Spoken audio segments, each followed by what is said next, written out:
त्र्यंबकेश्वर तालुक्यातील मौजे अंजनेरी येथील तक्रारदाराच्या जमिनीच्या हद्दखुणा कायम करण्यासाठी 35,000 रुपयांची लाच स्वीकारताना भूमी अभिलेख कार्यालय त्र्यंबक येथील प्रभारी भूकरमापक उपअधीक्षक सचिन काठे याला लाचलुचपत प्रतिबंधक विभागाने रंगेहात अटक केली।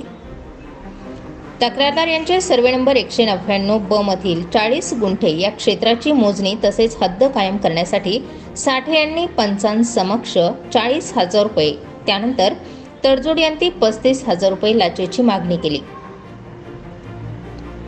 ठरलेली लाचेची 35,000 रुपयांची रक्कम 26 जून 2024 रोजी पंचांस साक्षीदारांसमक्ष स्वीकारताना लाचलुचपत प्रतिबंधक विभाग नाशिक यांनी रंगेहात अटक केली।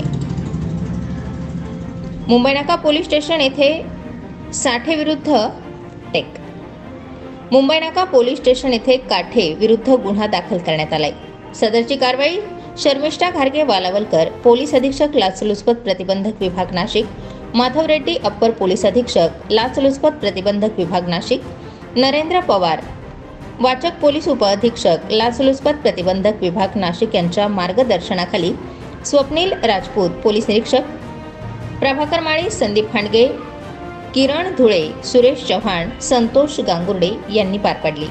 त्र्यंबकेश्वर तालुक्यातील मौजे अंजनेरी येथील सर्वे नंबर 199 ब मधील 40 गुंठे या क्षेत्राची मोजणी तसेच हद्द कायम करण्यासाठी काठे याने 35,000 रुपयांची लाच स्वीकारताना लाचलुचपत प्रतिबंधक विभागाने रंगेहात अटक केली। स्टार 24 फास्ट न्यूज साठी सिद्धार्थ लोखंडे, नाशिक।